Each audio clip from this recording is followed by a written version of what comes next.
पाकिस्तान में सिर्फ एक सेक्टर है पिछले चंद सालों से जो शुएब साहब पैसा कमा रहा है। इस साल भी सैकड़ों अरब का मुनाफा है बैंक्स का। हुकूमत भिखारी बन गई है, सच पूछे ना तो भिखारी बन गई है, क्योंकि इंटरेस्ट पेमेंट्स 22% पे वो पॉलिसी रेट पे कर रहे हैं, कुछ नहीं बचता इसके बगैर, डिफेंस के भी नहीं पैसे इनके ऊपर। लेकिन डॉलर इनके काबू में नहीं है, क्या करें। देखिए, पहली बात तो आपको मैं इनकी हुकूमत बात को जो मना किया कि आप स्टेट बैंक से नहीं बोरो कर सकते, एक बात का जवाब देके, पहली बात तो ये, मैं कोई इकोनॉमिस्ट नहीं हूँ, मुझे इन चीज़ों का ज़्यादा नहीं पता, लेकिन मुझे ये बताएं कि उसने कंट्रोल किया हुआ था ना। आपकी 6.1% जीडीपी भी थी, आपके पास आपका 170 से $178 था पर रुपी, और उसके बाद जब आप गए और उसके बाद आपने इसको 300 रुपये पे पहुंचा दिया। आप कहते थे महंगाई मुकाओ, मार्च लेकर आ रहे हैं, और महंगाई आपने वो कर दी है कि आज गरीब आदमी को खाने को नहीं मिल रहा। तो ये पॉलिसीज़ आपने देखभाल करके, आप अगर मुल्क नहीं चला सकते थे, आप में कैपेसिटी नहीं थी, कैपेबिलिटी नहीं थी, तो ना लेते। आपने जो 16 महीने 17 महीने इस मुल्क को तबाह किया है, उसकी तो कोई लिमिट नहीं है। अब मैं आता हूँ आपके, अब देखें, डॉलर बढ़ने की बहुत सारी वजूहात के अलावा सबसे पहली वजह है आपकी बेयकीनी, आपकी पॉलिटिकल अनस्टेबिलिटी।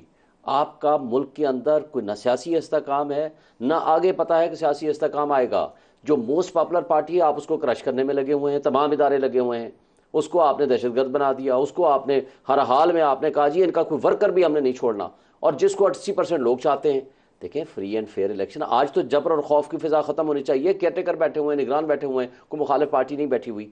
और जब आप लोगों को एक उम्मीद और आस देंगे कि भाई हम 90 दिन में इलेक्शन करा रहे हैं, आ जाओ, सारी पार्टी बैठे, आ जाएं, हर एक को मौका मिलेगा, जो जीतेगा फ्री एंड फेयर इलेक्शन, पूरी क्रेडिबिलिटी होगी उसकी, सारी दुनिया देखेगी, लोगों का इतमाद होगा, चीज़ें ठीक हो जाना शुरू हो जाएंगी। और इन एडिशन टू दैट, ये बात भी दुरुस्त है कि बैंक्स ने इसमें वाकई पैसा कमाया है, और जो डॉलर अफगानिस्तान जा रहा है उसको किसने कंट्रोल करना है? उसको कंट्रोल करना है आपकी लॉ एनफोर्समेंट एजेंसीज ने। अच्छा, बॉर्डर से आप मुझे बताएं, सारा तेल आता है, किसके कंट्रोल में है बॉर्डर्स? क्यों नहीं कंट्रोल होता? क्यों आपकी स्मगलिंग आती है? सैकड़ों गाड़ियां हैं, वो पता नहीं वो जाती है, वहां से आती है, टैंकी के क्या बोलते हैं कि टैंकी भरवा के आ रही है, वो टैंकी भरवाते हैं उधर से, वो तो ईरानियन ऑयल लेकर आते हैं और बेचते हैं, कराची तक बिकता है। किसी की आंखों से ओझल हो जाता है। और अच्छा, जो डॉलर में बोलियां लगती हैं, हम तस्वीरों में वीडियो में देखते हैं, डॉलर खरीदने वाले बोलियां लगते हैं।